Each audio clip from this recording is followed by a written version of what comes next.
to včera sakra dělo? No? Tak to je sakra dobrá otázka. Ježiš, co se ti stalo, Kovy? Já vůbec nevím, co se děje. Kde to jsme? Nemám ponětí. Vypadá to jak nějaký hotel.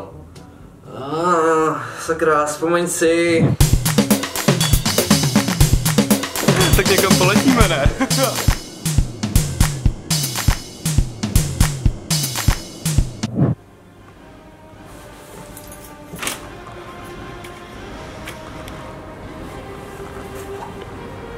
Co je to sakra za město? No nevím, ale tamhle je nápis The Best Pizza in Rome. Pane bože. My jsme v Rusku. Teď Rome znamená Řím. Aha. Takže to znamená... Správně. Jsme v Mexiku. Ježiši, no co budeme dělat? To je jediný, co nám zbývá. Užívat si! Della luna mezzo mare, mamma mia me maritare. Figlia mia tutte dari, mamma mia pensarci tu. Titti dugno pisciaiolo, tu vai, tu veni, sempre lo pesce in balotene. Ti ci piglia la fantasia di pisciulia, figlia mia. Mamma, me voglio maritare. Mamma, quanto è bella baccalà. Mamma, piscia fritta baccalà. Me voglio la cogliotte che mi voglia maritare. Tyjo, to byl super den.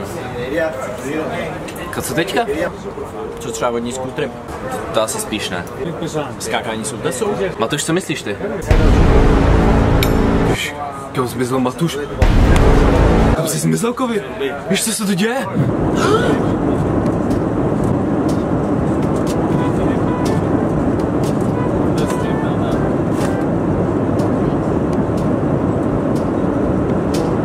Kovy?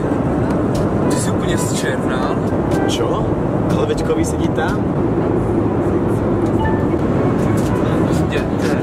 Neuvěříš mi, co se mi právě stalo, to bylo naprosto šílený.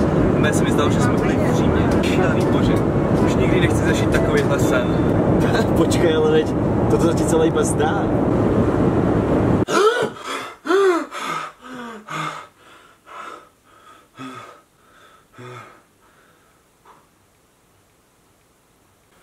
Ale jo, tohle už bude realita, tohle už je skutečný určitě. Pšt, nemluv, kotě. Nech mě se o tebe postarat!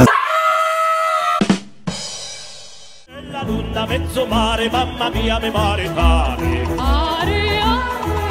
Figlia mia tutte dari, mamma mia pensarci tu. Titti dugno pisciaiolo, tu vai, tu veni, sempre lo pesce in balotene. Ti ci piglia la fantasia di pisciulia, figlia mia. Mamma, me voglio maritare.